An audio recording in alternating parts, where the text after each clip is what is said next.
Moi, Christophe, on fait toute la résidence Croisat. Donc on part de là. Michel, pendant ce temps, tu souffles à l'intérieur. Tu penses à bien souffler sous les voitures. Hein, et tu commences au niveau du microsite, parce que là-bas il y a pas mal d'aiguilles de pain. Toi, Taïeb, tu me débouches toutes les bondes des cages OM. Tu vas voir, il y a des bondes d'évacuation d'eau, il faut tout nettoyer. C'est bon les gars? Journée coup de propre ce mardi dans la résidence Croisat de Port-Saint-Louis-du-Rhône. 1 à 2 fois par mois, les services techniques sont mobilisés pour un grand nettoyage dans un quartier de la ville. Souffleurs, balayeuses, tondeuses, les moyens techniques sont conséquents, mais les moyens humains également. Près d'une dizaine de personnes interviennent aujourd'hui ici. Depuis 2014, ces opérations menées en partenariat avec les services de la métropole ont été multipliées par 6 et les résultats sont là.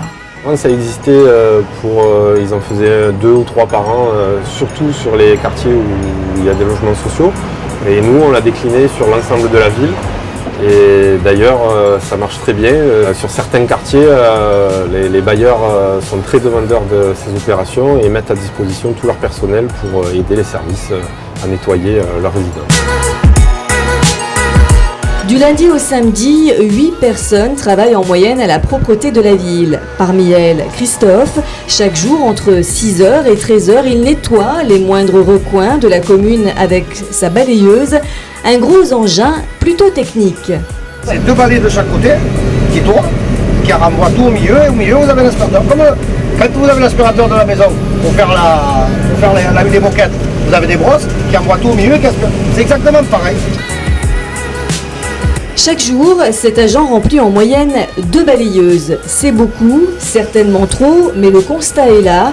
Les incivilités ne font qu'augmenter. Comme ici, dans cette urinoir nettoyée chaque jour, les images parlent d'elles-mêmes. Dans les toilettes, souvent dans les urinoirs, on retrouve des papiers, des canettes de bière, des canettes de soda. Un peu de tout, beaucoup de feuilles l'hiver. Quand les feuilles tombent, et c'est ce qui bouche les évacuations d'eau. Si certains manquent de civisme, l'essentiel des Port-Saint-Louisiens reste responsable de leurs déchets. La preuve, les 200 poubelles de la ville vidées quasiment chaque jour. C'est Antonio qui en a la charge. Il a même ses petites astuces pour éviter certains désagréments. Je fais toujours un trou sous le sac, que quand il pleut, faut pas que ça remplisse d'eau. C'est des petites techniques? Oui, c'est la technique que je fais parce que sinon les sacs sont à bloc d'eau et ils sont vachement lourds. Parmi les autres tâches de nettoyage, il y a également l'intervention des agents après les jours de marché, mais aussi ces missions imprévues qui viennent perturber l'organisation du travail de chacun. Il y a eu un dépôt sauvage de poubelles, alors qu'à même pas 100 mètres là-bas, nous avons une poubelle. On se retrouve avec pas mal de bouteilles à ramasser. C'est une intervention qui se rajoute à celle prévue aujourd'hui initialement. La propreté de la ville est véritablement une priorité pour la municipalité. Depuis 2014, de nombreuses initiatives ont été prises pour améliorer celle-ci. Achat de matériel plus efficace et pratique, multiplication des opérations coups propres, réorganisation du travail des agents par secteur et par roulement.